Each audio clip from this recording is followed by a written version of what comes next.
Hi friends, I am doctor Surekha Bhargava.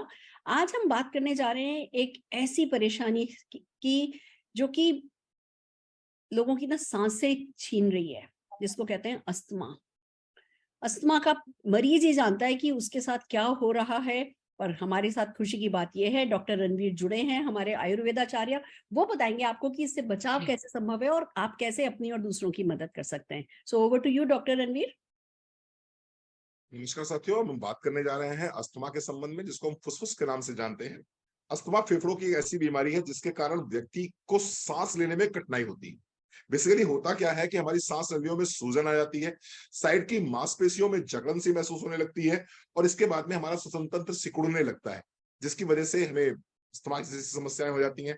कुछ मैं symptoms की बात करूंगा, उससे आपको आइडिया लग जाएगा।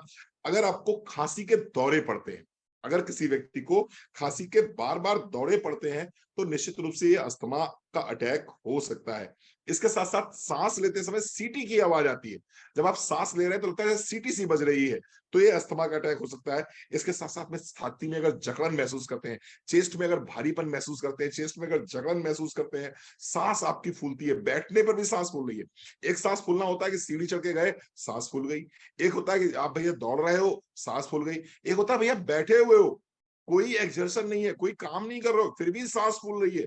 इवन अगर लेट गए तो ज्यादा दिक्कत महसूस हो रही है, बैठ गए तो थोड़ा सा आराम मिल रहा है। अगर ऐसी स्थिति है तो निश्चित रूप से ये अस्थमा हो सकता है। मजेदार बात यह है, या तकलीफदेह बात यह है कि जो आपका कफ है, आप बार बार उसे बाहर निकालने का प्रयास कर रहे हो, लेकिन कफ इतना बुरी तरह से फंस जाता है अस्थमा केसेस में कि वो कफ बाहर नहीं निकल पा रहा है।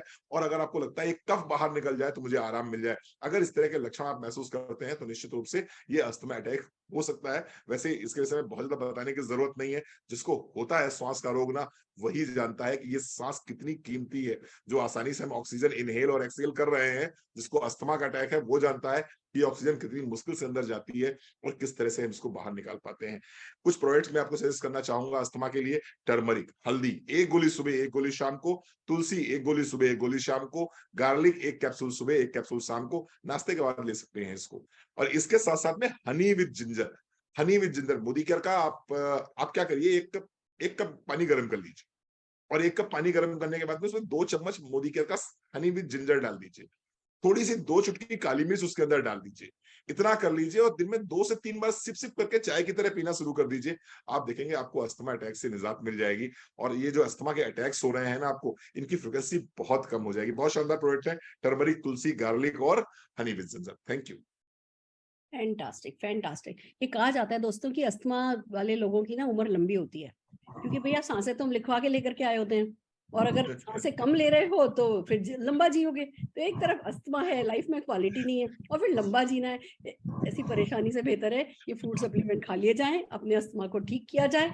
कितना नेचुरल प्रोसेस है सांस लेना, कम से कम वो तो अच्छे से होना पाना हमारा हक बनता है। पर अगर परेशानी हो गई है, तुरंत फूड सप्लीमेंट लेकर के इसको ठीक किया जाए। हमारे वैसे तो कई लोगों को, बहुत लाखों लोगों को फायदा हुआ है मोदी के प्रोडक्ट्स से। पर आज हमारे साथ ममता जी जुड़ी हैं, तो मैं ममता जी को सुनना चाहेंगे हम लोग। Mamata ji, over to you.